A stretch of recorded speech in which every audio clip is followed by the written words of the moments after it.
And welcome to the final edition of the Fashion for Good Masterclass series, focused on changing the future of fashion. Thank you to everyone for joining.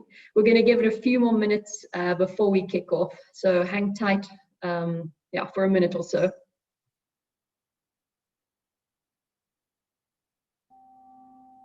We have people joining from all over the world, so we're really excited to have you with us today at Fashion for Good. I think we have over 200 people register, so that's really good turnout. So thank you for committing to participating in our masterclass. I think it's going to be a good discussion today.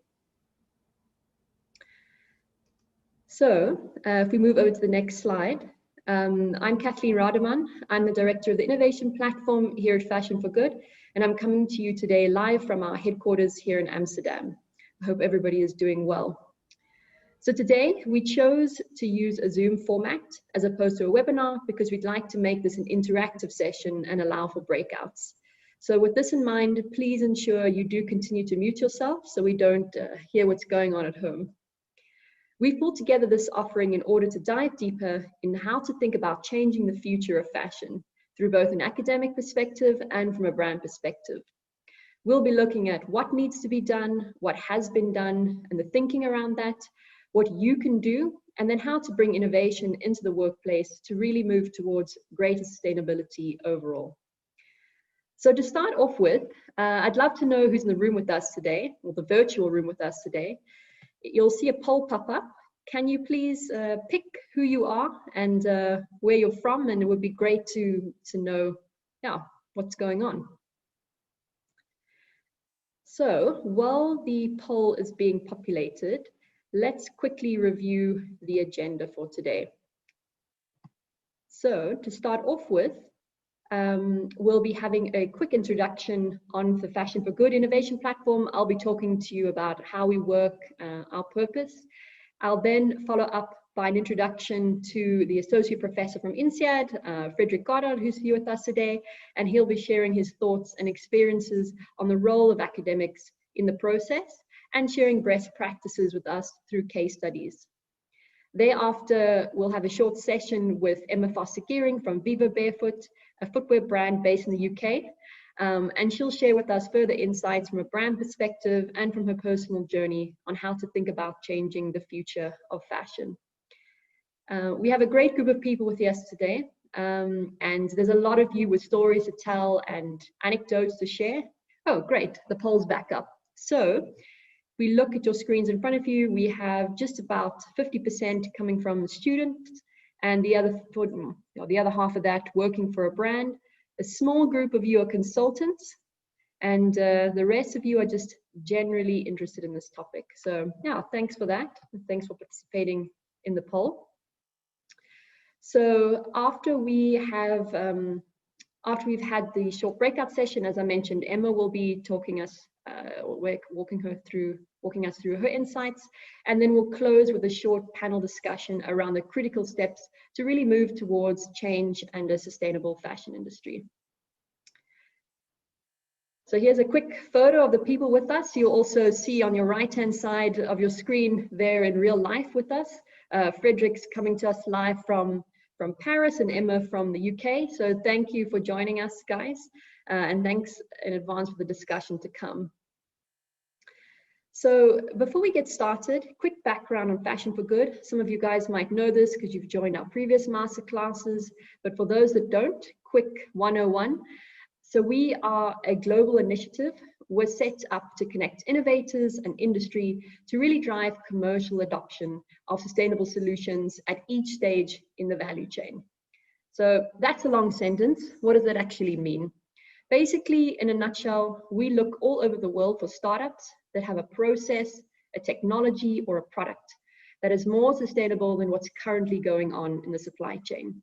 So to give you a concrete example, we might look for a more sustainable dyeing technique.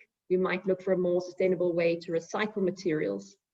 We then pair up that startup with one of our big 19 corporate brand partners and allow them to really test and pilot that innovation with the aim to eventually scale. So over the past 3 years, since we started, we've scouted over 2,000 startups from around the world and welcomed 110 into our accelerator program. and there's more to come from that. So that's us. Without further ado, I'd like to introduce you to the first speaker today.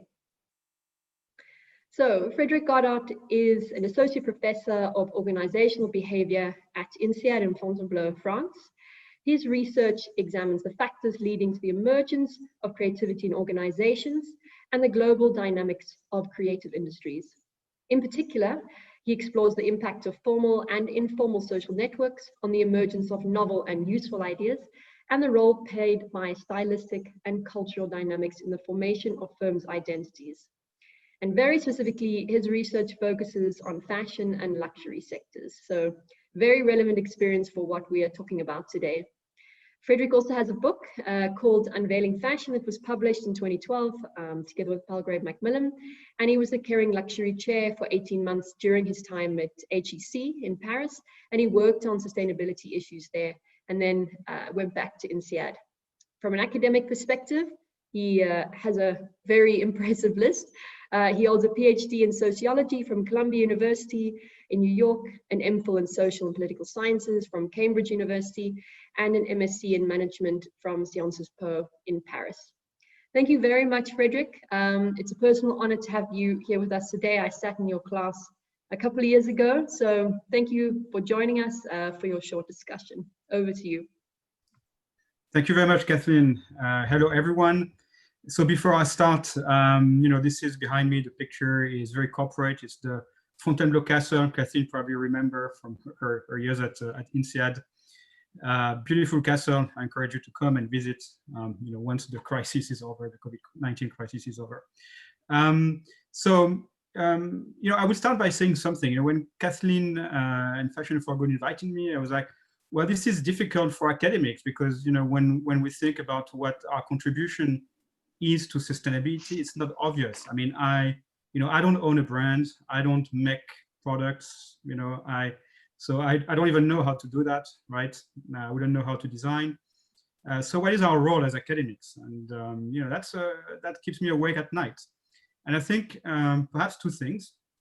I mean, one is to synthesize perhaps what has been done in the past by others, do some research related to it, create some frameworks, share them.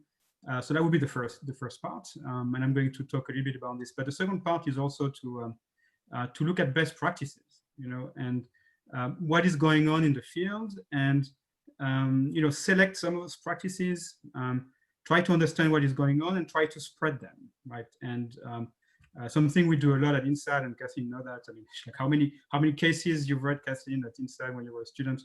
And we do that, we write cases. So we do write academic papers at the first part, the second part is cases. And this is what I'm going to talk about. Try to find a reason for me, right, to be involved with sustainability and see what kind of value we can bring. And also, this is becoming super important these days, given the global situation. So I will start with the paper I wrote a couple of years ago. I will explain and see how, I'm trying to expand this. And then I will go to through cases. One is Marine Serre, for those of you who know fashion designers. She's a fantastic fashion designer based in Paris. And the second one is Slow We Are. They are a certification company also based in Paris. You see a lot of Paris examples. I will talk more about this. And what they do is actually measure stuff in the sustainability space and give a label or certificate. And I think that's quite interesting. So this is what I'm going to do for 15 minutes. That's correct. All right. Next slide, please. All right. So the my interest in sustainability was started a couple of years ago, and before that I was working on creativity. And to be honest, I mean, just 8 years ago, no one was really in the field talking too much about sustainability. Everyone was okay. Let's globalize, it's about creativity, profit being the best, and so on and so forth. So, but at the time, I realized, well, I mean, the changes, of climate change and so on and so forth are extremely big. And this is going to impact me anyway, if I study creativity, because sustainability is going to, is necessary and is going to impact or constrain creativity. And also at some point, it will need to be embedded in creativity. So basically the whole creative process, the whole fashion process is going to have to change basically, right? Because of sustainability. And I say, okay, I may as well write a paper on this and try to think, can fashion and can creativity in fashion survive with sustainability and the eco-sustainable agenda? And it was actually quite a long project written on the side at the time because it was not clear to my colleagues why I was doing this, but okay, nonetheless, we managed to write that paper. It was under the radar for a while, and now I've noticed that it's getting cited. Which also shows, how much interest there is these days in the topic of sustainability in fashion. And I'm happy to comment more about this, but it's quite striking and also reassuring in a way. So you will see a lot of positive things in my presentation today. All right, so first there is this contradiction between fashion and sustainability. I mean, you probably all know about this, but it has a lot of implications. Fashion, it's it's a process of change, it's recurrent change. And as we know, it's actually, sadly for us who are in the field, it's the metrics of planned obsolescence, right? Especially the perceived type. We need to change clothes that are still okay. So what is going on? And there's been inspiration, quote unquote, for a lot of other industries, right? So in that sense, fashion also has a huge responsibility, and let's see what we can do to improve things. Fashion without change, it's mostly dress. In the history of fashion, before fashion, actually, there was dress, national costumes and other stuff. It never changed, or it changed very slowly. Something else, right? And perhaps that's a sustainable model as well. We don't change clothes. We keep the same ones, or we repair them, and so on and so forth. So it's still an open question. Now, in the paper, and you have the reference at the bottom that I wrote with Sora Song, who is now a professor at the University of Washington in Seattle. And we say, well, there is a specific challenge with luxury fashion because luxury is about scarcity, price, sure, not always, but price and durability. So in that sense, perhaps luxury is great for sustainability, right? So if luxury is great for sustainability and fashion is bad for sustainability, what about luxury fashion? And what is the specific challenge there, right? And you will see why I talk mostly about luxury fashion. Now, luxury fashion relies on change even more, right, than the rest of the industry, and I will explain why. And that fuels creativity, right? So because you have to change all the time, you have to be creative all the time, you create new stuff. It's exciting, perhaps it's too exciting, given how many burnouts you have in the industry. And you drive the rest of the industry, right, including ready-to-wear and fast fashion. Now, the argument of the paper is that high-end fashion or high fashion or premium fashion or luxury fashion, however you want to name it, has a very big responsibility in driving change in the industry around the eco-sustainable agenda. Because, perhaps it's a bit controversial, but I read everywhere it's fast fashion destroying the planet. I mean, there was an article in the New York Times with that pretty much that title. Perhaps, but at the same time, they're imitating high-end fashion, and so the question is, where does it come from, right? So that process, and the fashion process comes from the top. And now what I'm going to talk about is like ways basically to deal with the eco-sustainable agenda, to push it, but from the top, right? And I'm happy to talk about the differences between the different segments, but that's the key point. Okay, that's where we stand. Next slide, please. All right, so I said three things that we could do to drive the sustainability agenda in fashion. I say eco-sustainability, but obviously the social angle is quite important, but I use that word as an umbrella concept. Three things, so it's technology, the first one. I mean, also, I could have called it innovation. Remember that the idea is to have an impact on the fashion process and see how we can change it. So here, we try to improve the upstream, procurements and so on. So better textiles, perhaps less textiles, better textiles, organic textiles. Then the process itself, and then how we handle the output, like recycling and so on and so forth. So that's innovation, that's technology. That also includes processes. So that's one thing. Two is regulation, very top down. So we could have states telling us, telling corporations what to do. Have an American friend who jokes that there's a very French solution, like the state intervene. So I'm happy to talk about this as well. I mean, perhaps also European, solution that can impact the whole process, right? And then the last one, which I think is more sociological and perhaps more original and perhaps more interesting, is the role of social institutions. So not only like the social movements, but also it could be the role of influencers and how we use, I study social networks and how we can use influence to basically change practices, not only for producers, but also for consumers.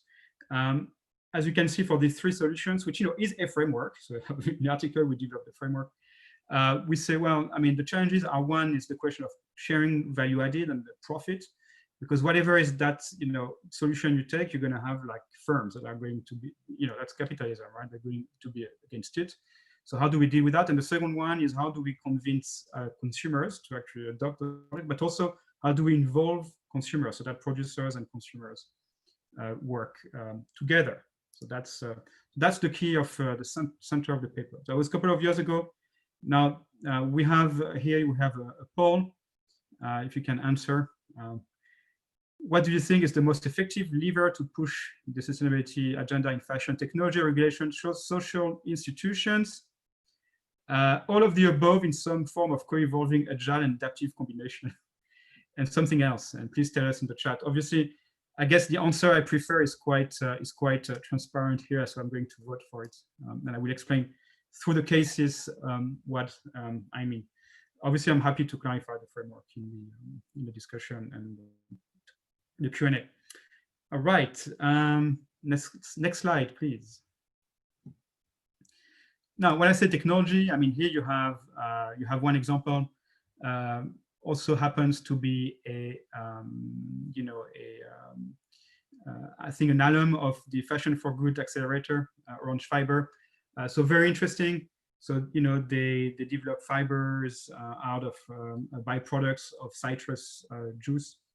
So that's quite nice. So we take something from one industry and make it something else for the fashion industry, reducing the impact on the environment. So that's a technological solution. On the upstream side, obviously you have downstream on recycling and so on and so forth, and in the middle in the processing. So that's one example. Next slide, please. When I talk about regulation, so that could be one example.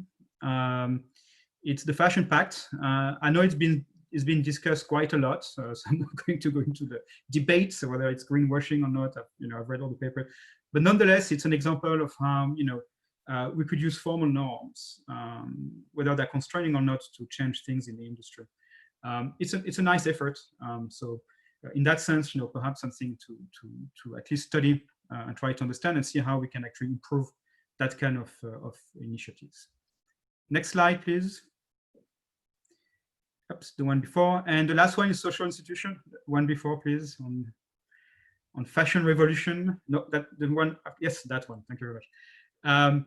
So fashion revolution, you all know fashion revolution, I assume. It's a great, also like Fashion for Good, a great initiative around social movements, activism. And that's the way, it's a bottom-up approach, right? It's how do we, citizens, how do we gather and try to change things? Perhaps promoting the right technologies as well, and perhaps influencing the regulation. Okay, so that's the framework. Now, I would like to go through cases. Next slide, please. And so those two cases are rooted in a thriving sustainability community in Paris, which happens in many places. We talk a lot. So for those of you who know Paris, you can go to La Recyclerie, and we have, it's in French. I'm sorry about this, so you have to talk some French there. But we do a lot of stuff. We talk, we share best practices, we exchange a lot, we argue a lot as well, around like stuff like the Fashion Pact. But most of the initiatives are in this space, and the idea is basically to build the community. So I guess you see where I'm going here. Next slide, please. So INSEAD is, I think, a great example.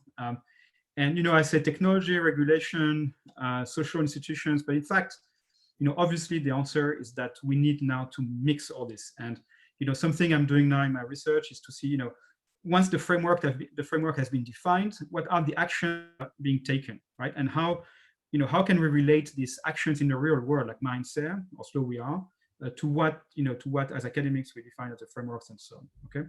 And see how all this is interrelated. So INSEAD, very interesting, new designer, very successful, got the LVMH prize. Sustainability is in her personal history. She always said that she grew up in a small village and studied in Brussels. And she's a nice example of the new generation of designers, right? Who many of you are students and you know what I'm talking about, the values of this generation. I've been in this field for more than 10 years and things have changed dramatically. I mean, the new generation, sustainability is something that seems normal and natural. It was not the case 10 years ago. Okay, and so she's driving this. She's very open also with her techniques for upcycling. She's known for upcycling and she shares a lot of videos online. So here we have the technological or innovation angle. Next slide, please. Because she's sharing, because she's telling us a lot about how she does things. Also that angle of social institutions is there, right? I mean, she's an influencer. And something she did recently that I think is hyper interesting from a management or sociological perspective. She used to have 4 lines. Okay, one was green. The green line, was actually the cycling line, and 3 others like red, gold. Red being haute couture, gold and white. One being innovative, and the last one being like more regular clothes. And recently she said, well, because my upcycling techniques are in all collections, what I'm going to do is like take the green and make it part of all the lines, basically, right? And a lot of people talked about it and how she was basically pushing also the sustainable agenda in her creations and talking about it. So she's an example. She's an example for a lot of people. She does not compromise. She's quite awesome. And honestly, we should listen to her and do more stuff like her. So as a professor, as an academic, one of my roles is I try to understand what she's doing, promote what she's doing, share her insights. Next slide, please. Well, so my time is up by 30 seconds, so I'm going to conclude on that one. So that's another initiative, and in that case, they kind of mix the 3 elements of the framework that I talked about. So we are, so 2 founders, Thomas and Eloise, and as I said, what they do is like they give you a certificate, right? They 250 questions, 30 hours of work. It's like auditing. They give a certificate to some brands, and they create that community of brands, help consumers understand, what they will get when they buy products from those brands, and share the best practices through a lot of eco-fashion tools and so on. So what we have here is like they promote the new technologies, the thriving technologies in sustainability. They have the social, institutional aspect of things, creating the community. And then what they also do is they measure things, which is very important, right? And also perhaps for academics, something in which we could partner, right? It's how to measure things, because as soon as we start measuring things, well, then we can go to the authorities, say, or the states or the governments, and tell them, look, now we can measure, and perhaps you can like create some regulation that is going to basically, improve things globally. Voilà. Okay, I'm done. Basically, sorry, I'm 1 minute and 40 seconds late. So I hope that was clear. I'm more than happy to answer questions. Thank you very much, everyone. Yeah, thanks, Frédéric. That was super interesting and really insightful. I think the first question that relates perhaps to the poll question that you gave, what would your answer be to that and why? Yeah, exactly. I cheated a little bit. It was tongue-in-cheek questions. Like the long answer was the one that I would favor. I mean, at first I thought that technology would be the answer, and I was like, yeah, but that's not enough, because you can improve all the slices or the steps of the process, and in the end, we can still produce as much or even more. We produce more, the same impact, so that's not okay. Something is wrong. I mean, it's great, but that's not enough. Regulation is okay, but it's very specific to some countries.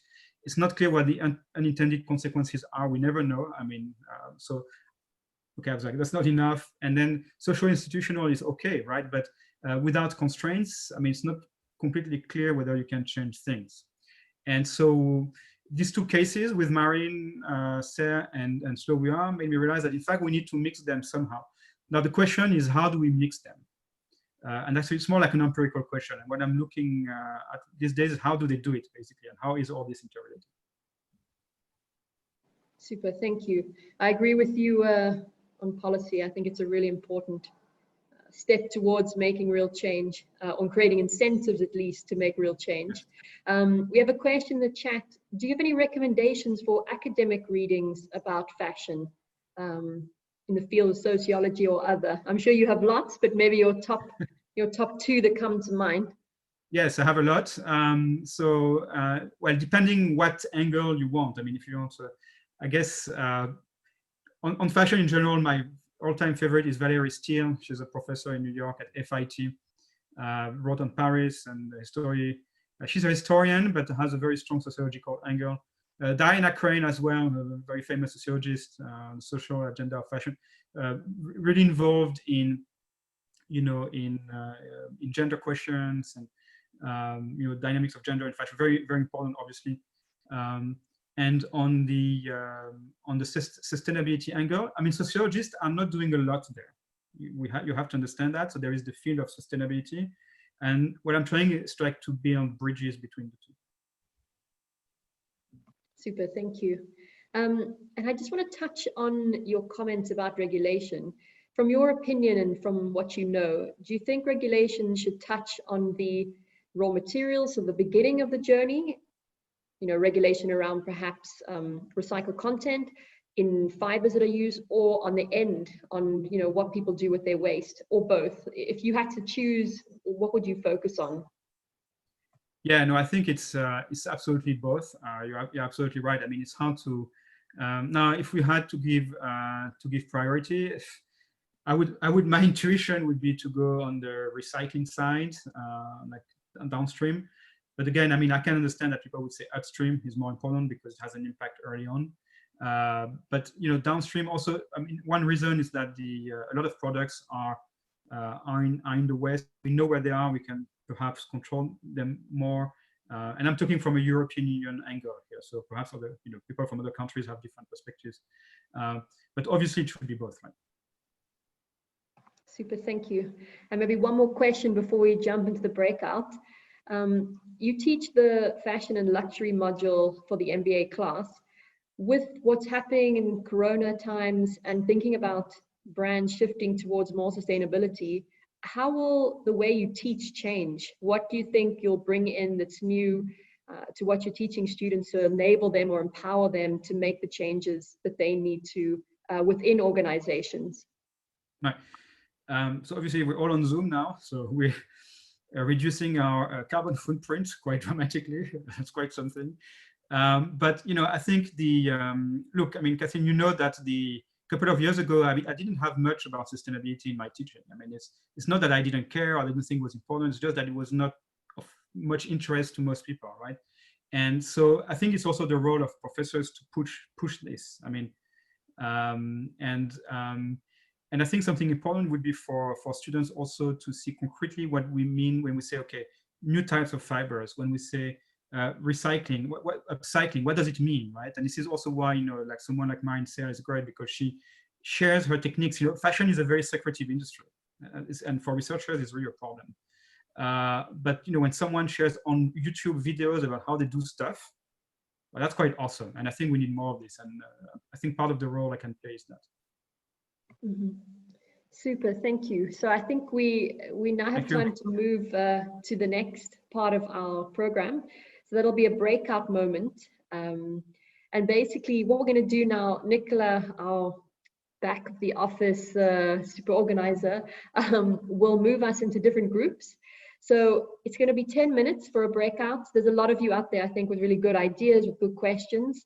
What we want you to do is jump into the breakout, introduce yourselves, and then we have a question. What have you done to date, perhaps at work or personally, to change the future of fashion for the better? Just to get a couple of ideas rolling, and maybe that inspires some questions for later on in the panel discussion. So we'll move into the breakout shortly.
Què?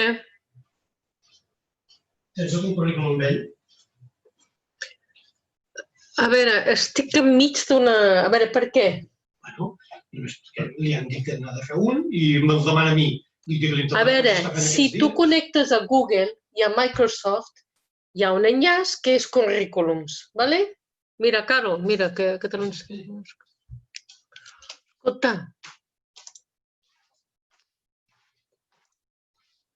Mira.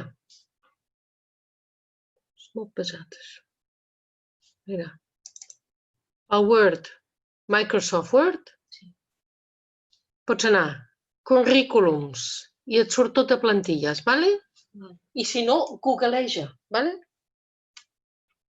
Com fer un currículum? A més, és que no et serveix això, meu.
Hi everyone, and welcome back.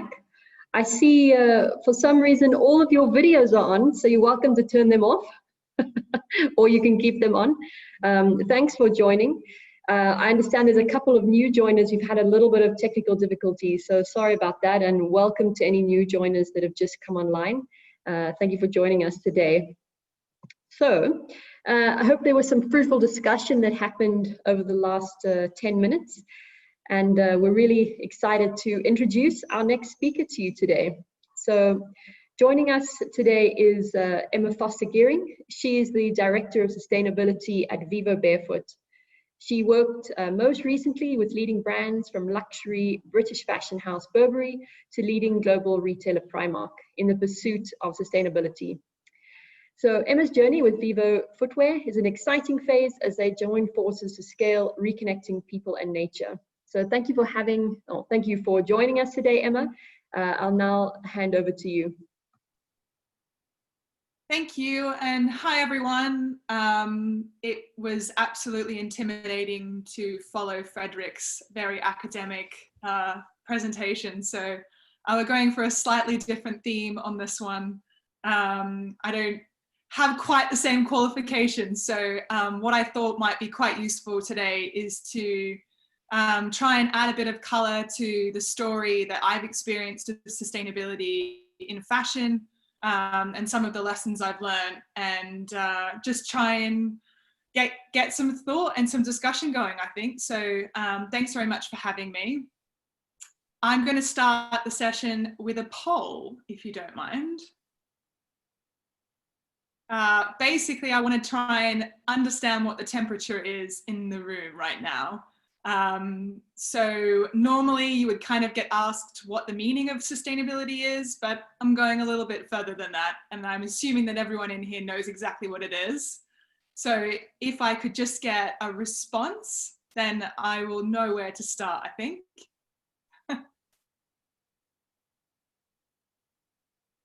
Amazing. So 37% of you guys live and breathe it. Awesome. I'm really glad to see a good mix there, actually. Okay, cool. This should be a really good conversation. Awesome. Okay, so basically, I hate the word sustainability. I think for all its intentions to create a more inclusive world, it does a great job of excluding people from the conversation and also allow people to exclude themselves from the conversation. I think sometimes if you start the sentence with, as a sustainability professional, you can come off as a bit of a wanker. So I just don't think that there's such thing as a sustainability expert. For me, it kind of looks as though there are just people that care about other people and the planet, and then there are people that don't. So looking back, my entry into the sustainable fashion world was probably a bit of a joke in that context. I was always a typical eco-warrior kid growing up in Australia, trying to save the dolphins from the big bad oil companies, always rocking up to school late from surfing, unwashed hair, never really able to conform to the curriculum. My geography teacher tried to kick me out of class in my final year for refusing to believe that David Attenborough's wildlife documentaries were an accurate portrayal of our environment. Can you imagine a sustainability professional after all these years that didn't study the one relevant subject in school?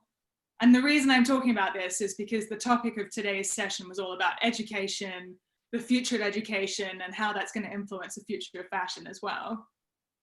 So, but I've always been really lucky. I've always known exactly what I wanted to do.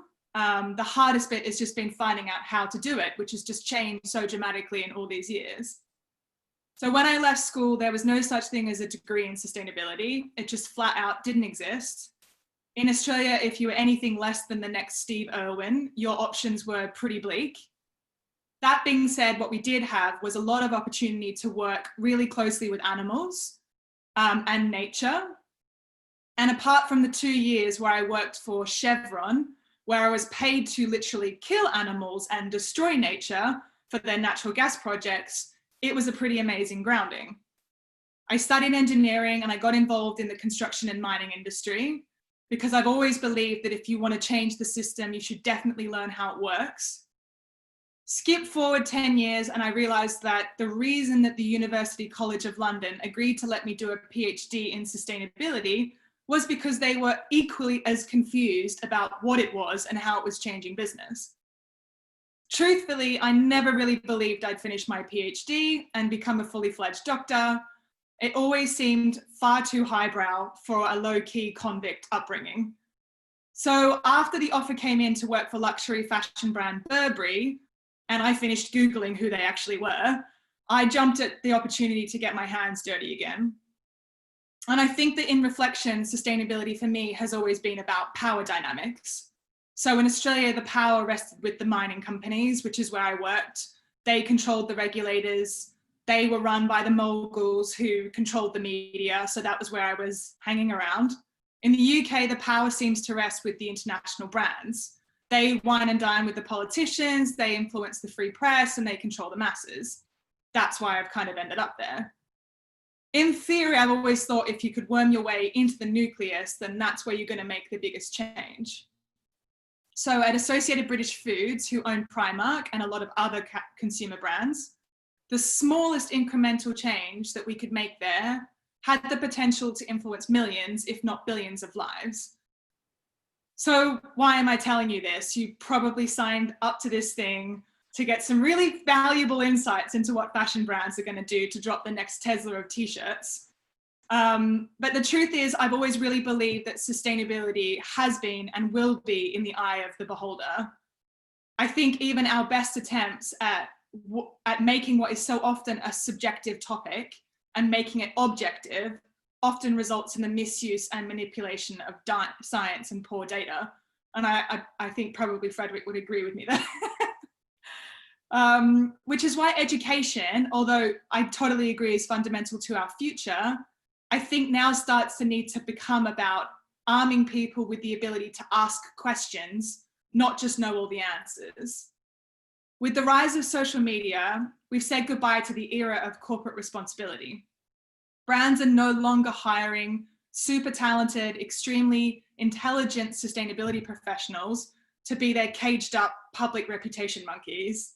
They are looking for energetic system thinkers that can go from an Extinction Rebellion march one day to a boardroom the next, that challenge the status quo and not just take it at its face value. And if they're not looking for this, then I just think they're going to get caught out, because any business that was designed to succeed in the 20th century will fail in the 21st. And plus, you probably don't want to work for them anyway. I think that you want to work for the movement of challenger brands that are redefining the way we do business and interact with each other. A lot of those brands are part of Fashion for Good. During the past 6 months, whilst we've been suffering during COVID, brands like Vivo Barefoot, which is where I'm at now, have been performing better than ever. We've totally outsurpassed all of our expectations. I think not just because it's reminded people of their immortality or woken them up to the reality of climate change, but because I think that these were brands that were able to survive and thrive because they'd invested in sustainability. Businesses with strong sustainability programs were able to be resilient, something we've talked about for years and years, but this was just such a great example of how that happened. These types of companies like Vivo Barefoot had been investing in understanding long-term problems and innovation well before COVID came along. So what is Vivo Barefoot doing? I'm just going to list off a few things we are doing. So one of the things we've been doing now is combined business and sustainability strategy. So 12 months ago when I started, the first thing we did was kick the sustainability strategy out the door. We made the business strategy and all of our sustainability goals just one, and that was the hymn sheet that the entire company worked off. Admittedly, a really hard part of that has been trying to find tangible metrics for sustainability aspects of all of the parts of the business, but it's been a very real challenge, and we've really enjoyed kind of talking to people that are experts in that area, learning from other industries, and just trying to figure it out ourselves. Our last podcast was with John Elkington, who's the father of Triple Bottom Line. He's been helping us, as have a lot of other people, try to think this through. The next thing we've been doing is starting to evolve our corporate values to really try and influence culture.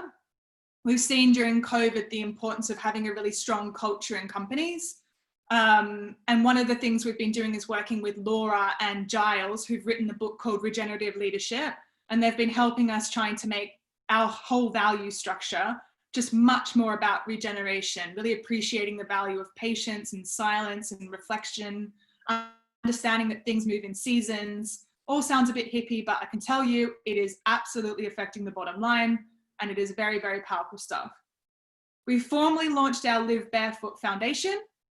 This is essentially a hybrid philanthropic cross investment, impact investment fund or hub, whatever you want to call it.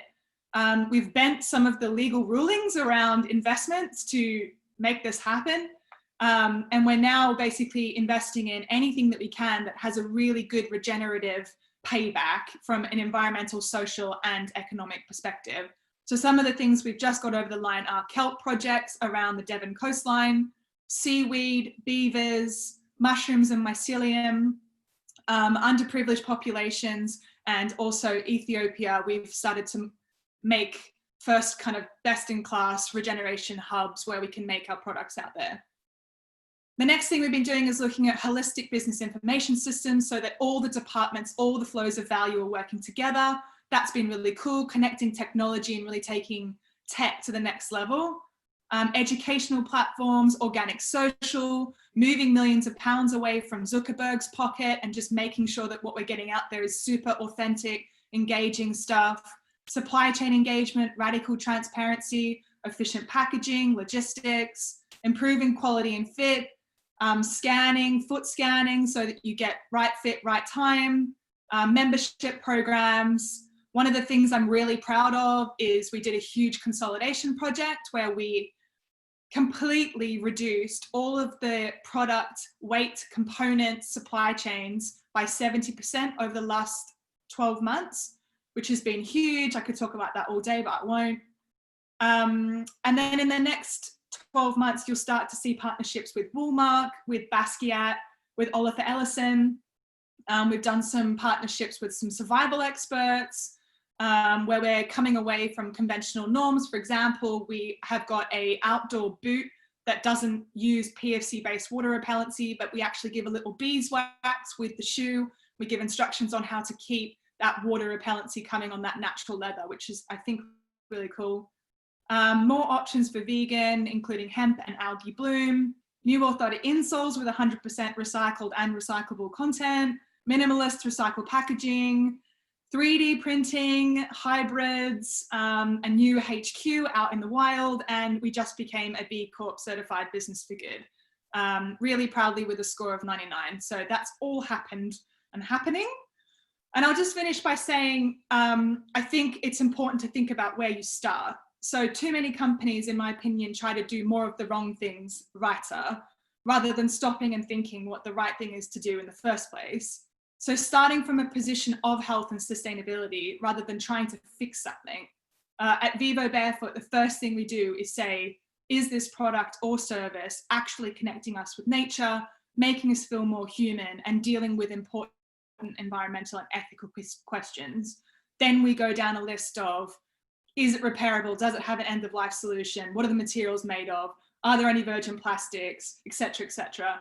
And then we think about bringing things to market. And there's a whole area around there with eco matrix and materials toolboxes and nominated sourcing that we go through to get anything on the shelf.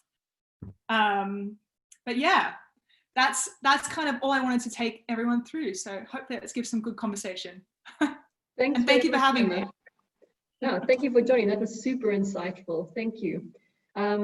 Please feel to drop any questions in the chat, but I think a question from my side, what, if you could, from your vantage point, what changes have already happened that you think, wow, we're moving in the right direction, maybe both on the Vivo side or more generically from your experience in the industry? Yeah, it's a good question. I think only a few years ago, I felt like the line between people who were pro-sustainability in companies and pro-sustainability outside was really, really different. And you felt really lonely because you're kind of like, hey, I'm on the same team. And you would go to these events where you would come up with policies or commitments or projects or whatever, and it was all just a bit bullshit. But I think that those lines have really crossed over, and Frédéric actually talked about it before, where that social organization is meeting regulation, is meeting innovation, and I think that they're starting to blend really nicely together now. And I think that the rise of small to medium-sized businesses is kind of coming together with big businesses that are realizing they need to shift and evolve. And that we're really seeing that kind of collaborative business spirit come together now, which I think is awesome. I definitely agree with you. And what's got to go? From your experience, what do you think? Okay, we can't do this anymore. I love it because you know the answer to this one. Yeah, I'm pretty passionately vocal about greenwashing. I just think that marketing departments need to get a big dose of reality and realize that they need to be tapping into the expertise of sustainability functions and technology and knowledge, and be telling the truth, whether they like it or not, whether it sits well or not. I think some brands have started to pioneer radical transparency, and we've only seen success from that. And if you don't have the courage to tell the truth of the supply chain or a product, we're still seeing companies dropping products and saying, this is made from pineapple. Well, it's only 5% pineapple, the rest is plastic. And actually, if you made it 100% from plastic, it would be easier to recycle than putting the friggin' pineapple in it. So it's just, I would love to have more honest conversations with real information, I guess is my answer to that. I think that's certainly the case. Good question from the chat. So what skill sets do you think the fashion sector will be looking for in the next 5 to 10 years as we make this migration? If you, is that specifically working in sustainability or just in fashion in general? I'm going to take the sustainability angle. Okay. Well, sustainability should be, fashion should be sustainable, so. Yeah, everyone. It's true. Actually, I didn't mention before, as part of B Corp, we actually made all the sustainability goals as part of everyone's job description. So everyone's now incentivized for all of the relevant sustainability goals that influence their area. And they're also involved in cross-functional projects. So we've got like people in merchandising that are doing product sustainability projects or things in Ethiopia and stuff, which is pretty cool. I think to answer the question in one word, it would be agility, because the world's just moving a million miles an hour now. And if you sit still for even 2 seconds, you're out of date.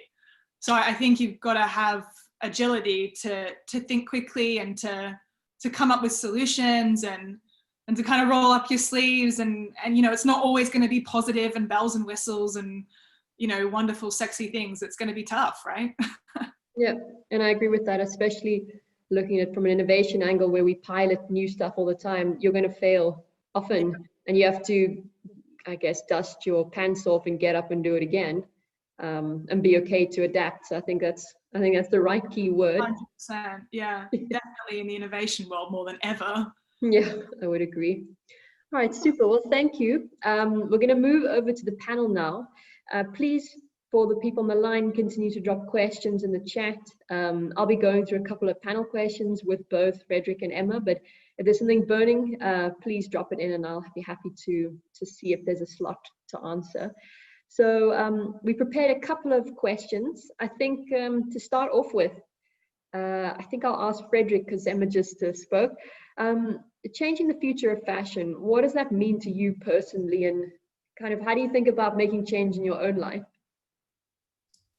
I mean, me personally, you as Frédéric sitting there in front of the castle.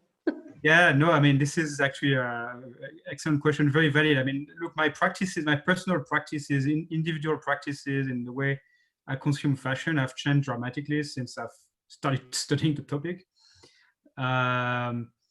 You know, I first, you know, I look into brands now, look at the details of what doing, you know, you know, what kind of stuff they use, and you know, and this is where like people like Slow We Are very helpful as well, because they help me go, you know, right way to the right information. Honestly, I've been buying less stuff in the last few years. I haven't bought anything the last 10 months, perhaps. Well, I mean, COVID-19 crisis, but look, I don't need it. I mean, I realized that, and look, this shirt is the same I was wearing on the picture. I make sure, like, I take good care of it. That kind of stuff. But that's thinking about sustainability is a full-time job, I think, for us as customers, not just as specialists or experts or whatever. Everyone is involved, I think. That was one of the very important points made by Emma, I think. Yeah, and I think you're totally right. The more you read, the more you discover you've got to change the way you consume. There's just absolutely no other route. Question from the chat for Emma. You do a lot of different great projects at Vivo on quite a broad scale. How do you prioritize what you go for, and what do you think about in your decisions? Oh my God, that's the $1 million question. I mean, first of all, I've become an alcoholic, so that's how I deal with it. But how do we prioritize? Look, in a small business, I always thought that was going to be the most difficult thing. I think that my email inbox is a really great sign of what I don't prioritize. But what I do prioritize is working really closely with the 70 people that are part of the Vivo Barefoot team. The one thing that took the most time in my previous life in sustainability was convincing people to actually do things. If I can add up all of the hours that I spent making proposals to do either just mildly better than what we were doing, or a new project or investment or whatever, I just can't imagine how many projects we actually would have got through, because we could have actually done them by the time we'd actually got the green light to get them done, and then they're obsolete by the time you get approval for them. So I don't think we've had the biggest issue at Vivo with having to kick things out in the way of others. It's just been really lucky that we have this leadership in that company that is already on board with all of this. So it's not about not doing it. It's just about refining the best way to go about it. And that we do, like I said, through those cross-functional teams. And we get a lot of support from external stakeholders and a lot of consideration, the fact that you have to call me instead of email me, which is, life these days, right? Yeah, and I agree with you on the cross-functional teams. I think that's really important, because then different departments understand the trials, tribulations, etc., and wins of other departments, and can really learn how to work together, actually. The best case example of this is actually Spotify's org chart.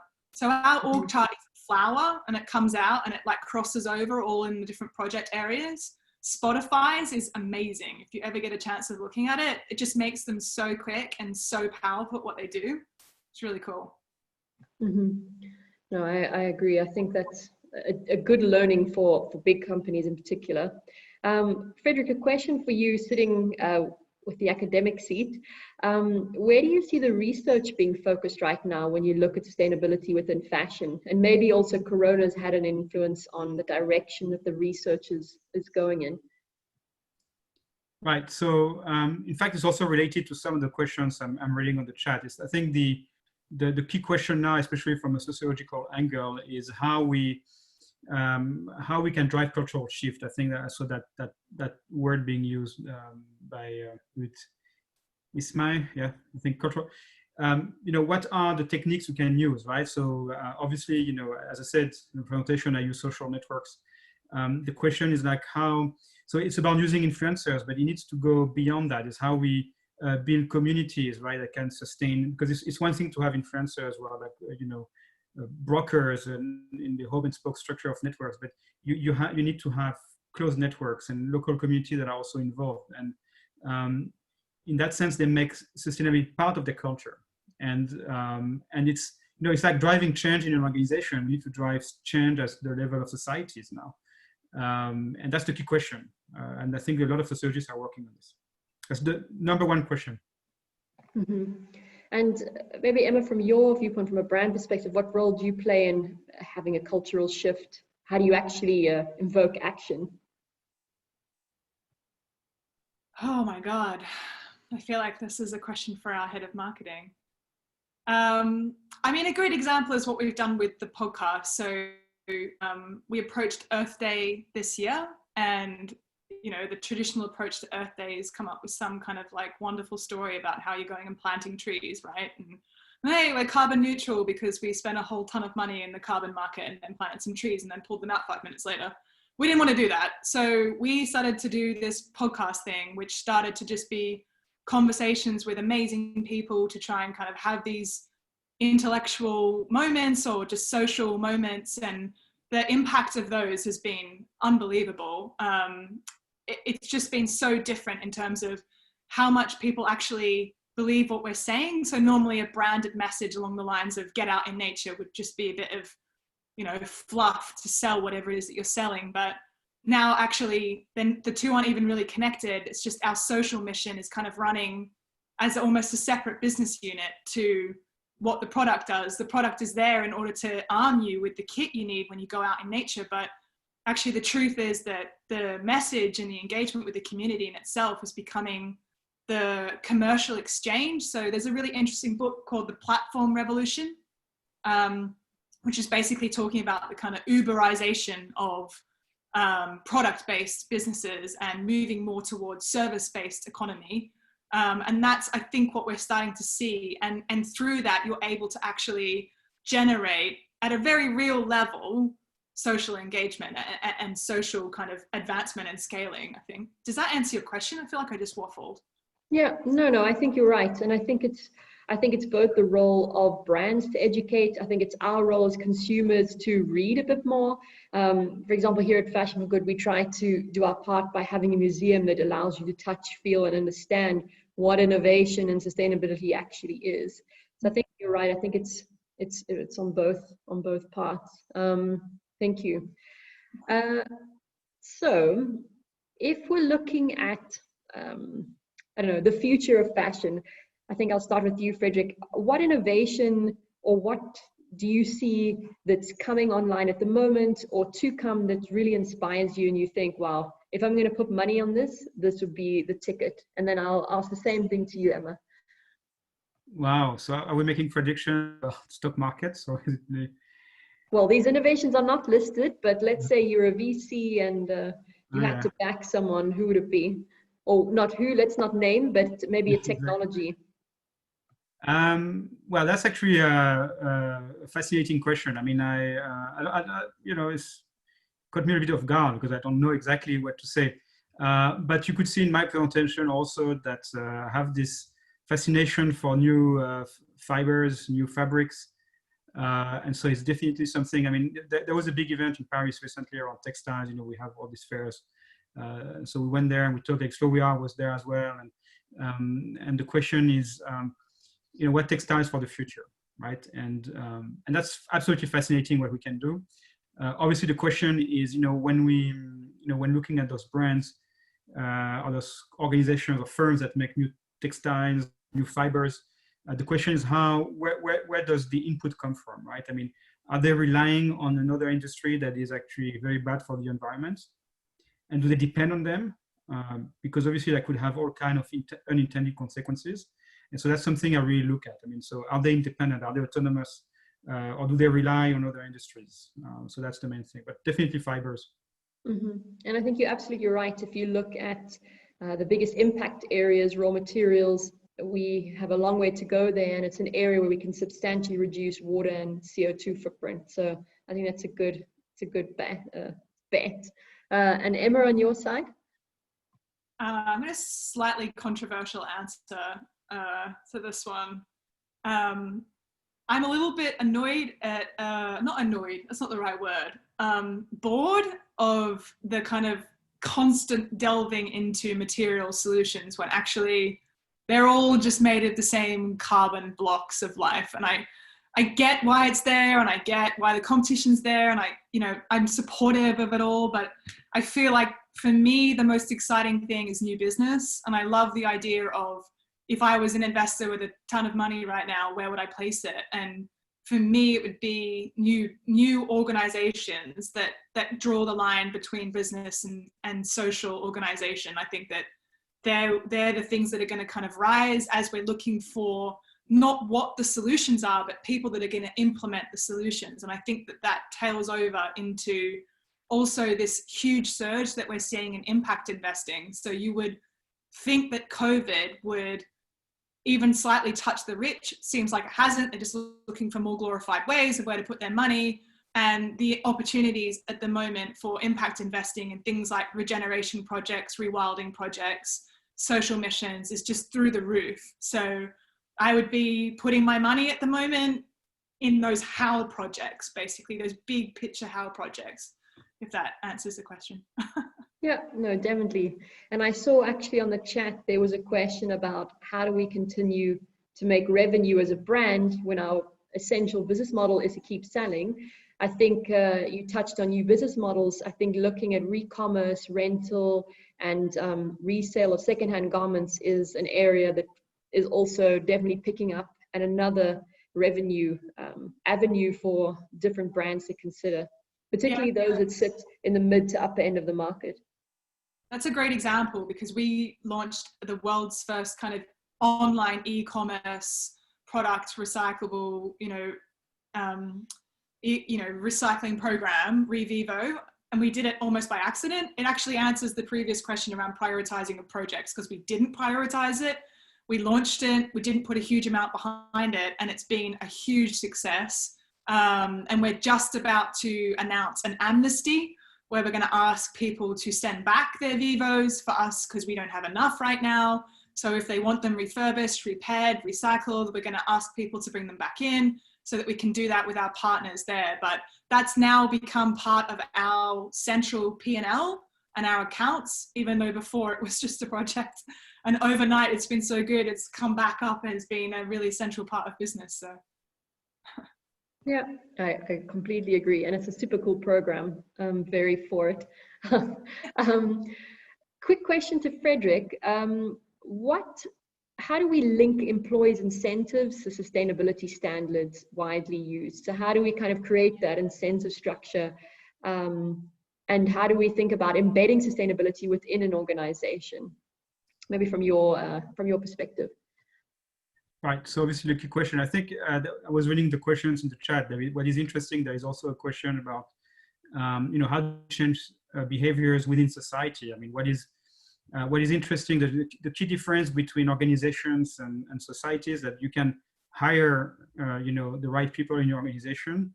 Where in society, people are there, so you're citizens, right? So, and I think the ways we deal with those two issues are different. There is a big shift now in organizations globally, and not only in fashion, and it's pretty much everywhere, in how we use basically culture, and dealing with, as you know, also from various MBA programs in the world, driving cultural change is the most difficult thing. One thing is, obviously financial incentives are always nice. But that's not enough. I mean, the question is, how do you find the right people who have the right values? Perhaps they went to the right program. So again, we can go back to that discussion we had previously about, it starts with higher education. Also, I think it's our role as higher education institutions to have the discussions with students, early on.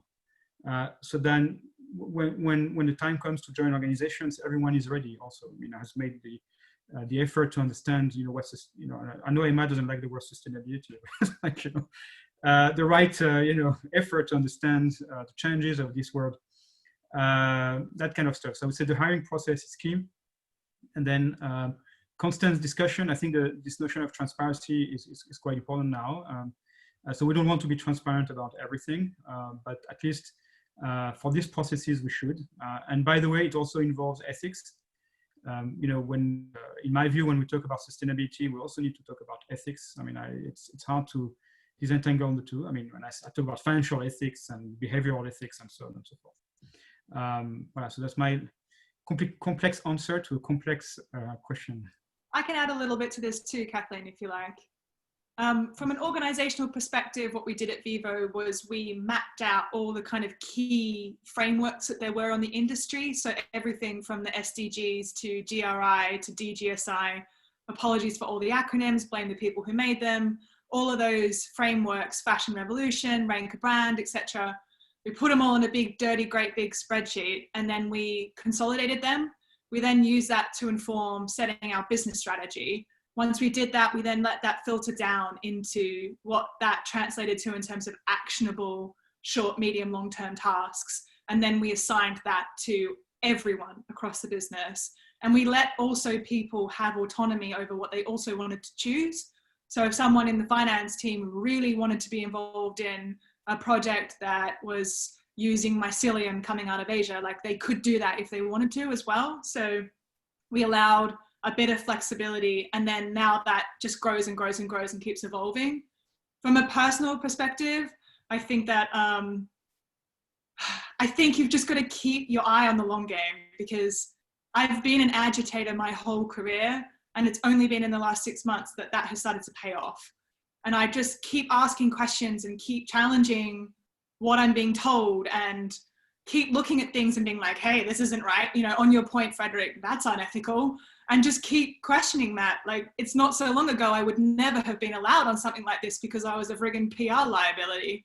Well, times are changing, sorry, keep up. Like, this is the norm now. So I think from a personal perspective, there's an answer as well as from a corporate perspective. Yeah, and I agree. I think we should all be wearing our sustainability hats, no matter what your role is within the organization.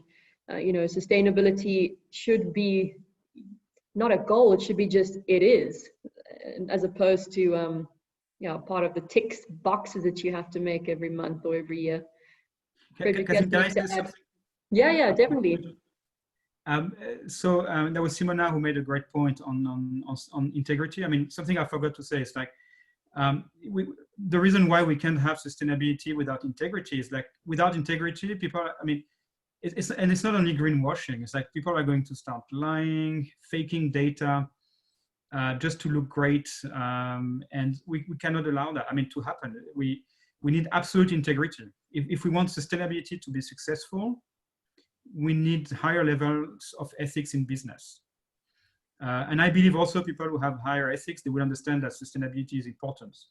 And so in that sense, I think those two go together. And well, so that was the to interrupt. No, please do. And I think that links nicely. There was a comment in the chat about transparency and traceability.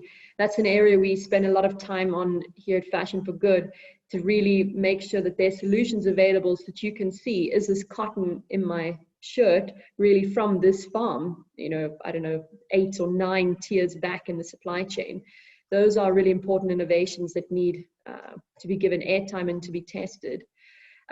Another question for you, Emma, if you want to be a discerning consumer and you're looking at, for example, different brands that produce now all of a sudden a sustainable line, how should you be thinking about buying? Do you need to look at the labels? What should we be watching out for when we buy ourselves?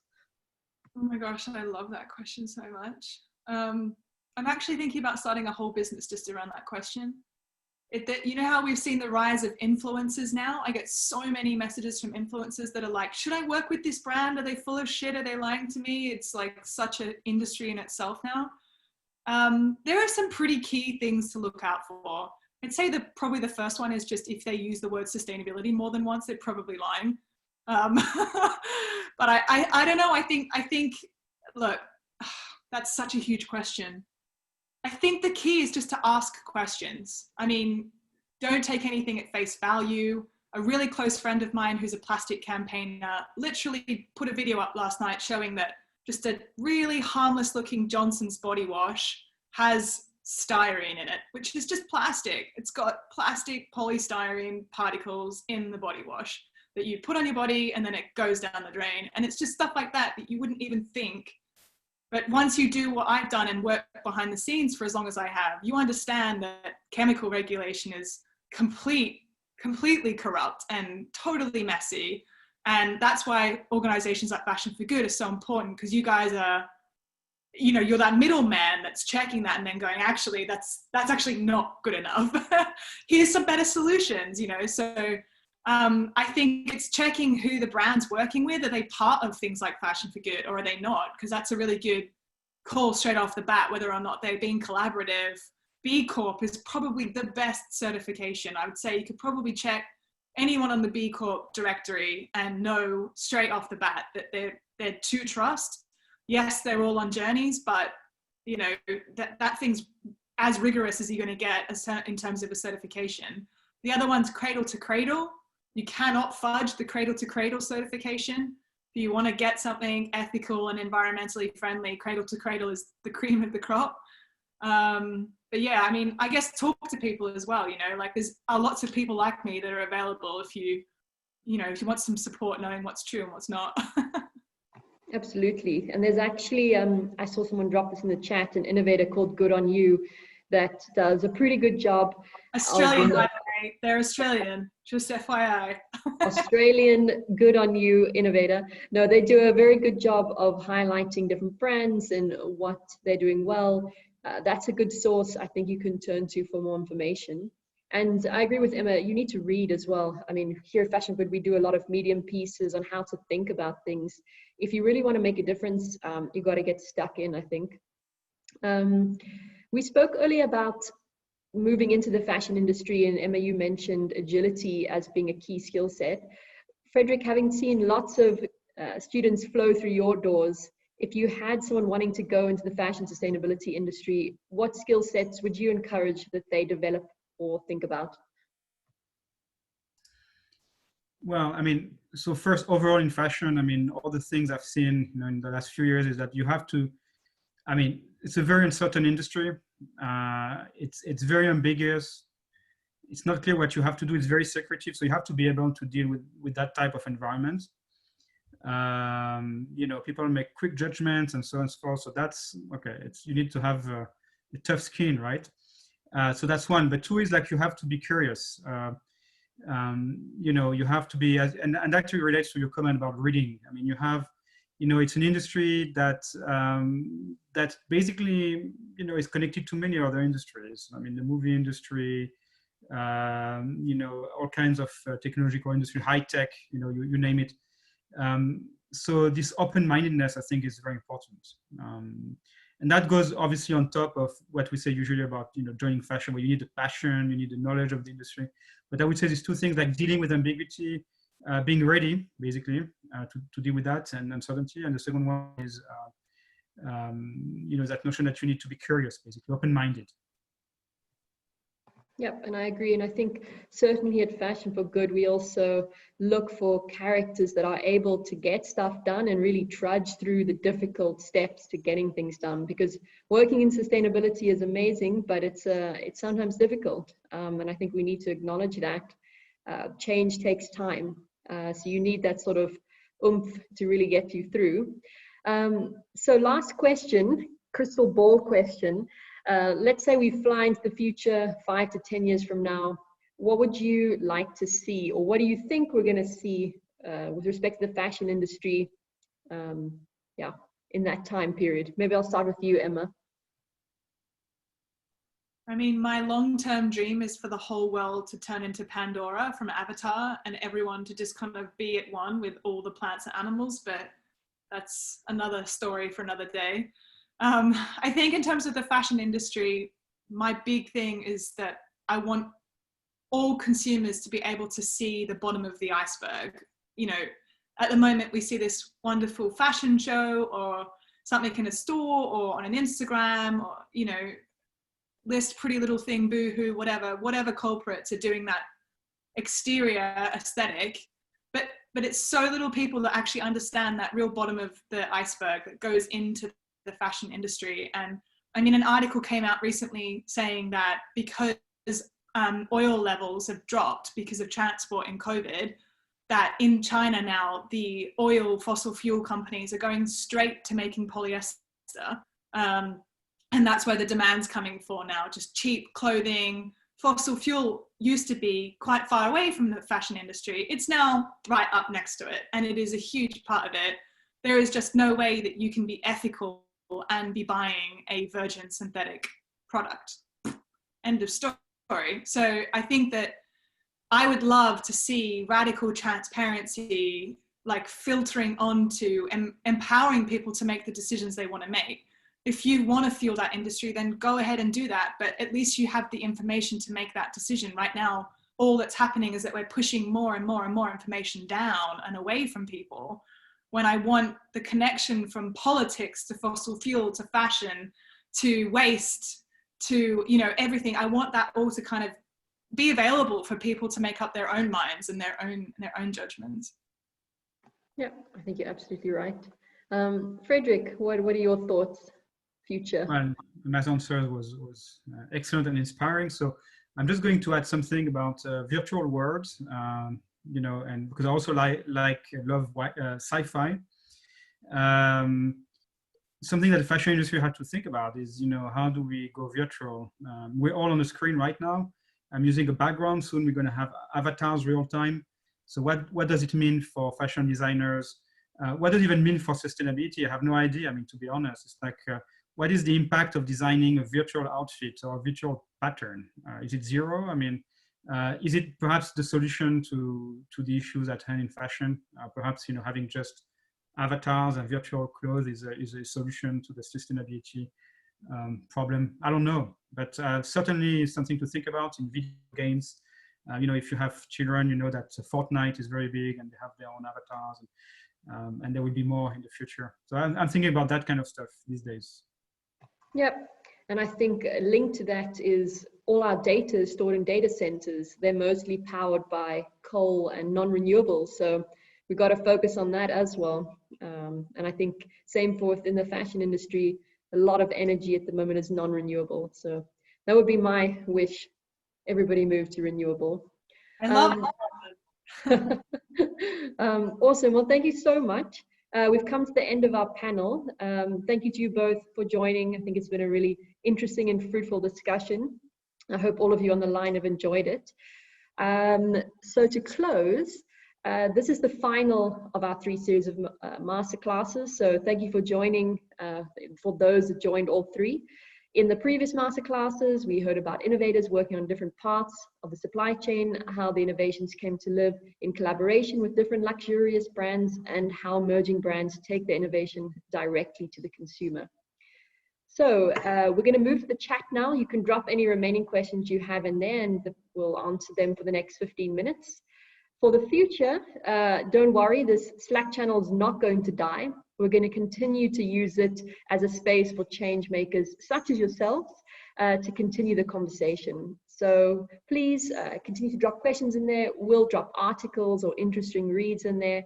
And we're also open to your opinion on how we can change the channel going forward and how we can really improve things as we move towards new masterclasses. I see a question about the certificates. For those that attended all the sessions, tomorrow you'll receive your personal certificate in your email. If you haven't received anything by next week, obviously let us know. So thank you again to our presenters and the wonderful audience. And if we go to the next slide, we'll see that there's 2 more events for those that want to jump onto more fashion for good stuff. We've got the Meet the Innovators next week. So here we're going to be talking all about cotton. We also have a very cool and interesting speaker coming to us from PVH talking about the importance of cotton, and then of course some innovators that are sitting within the cotton supply chain to talk about what they're doing and why that's important. Then we also have a patchwork exhibition by a Dutch designer called Tess van Zalingen. Sorry, my Dutch needs improvement. And you can sign up for that using the link below. So thank you everyone for joining. And I wish you a good rest of your day. And yeah, look out for us in the chat. Cheers for now.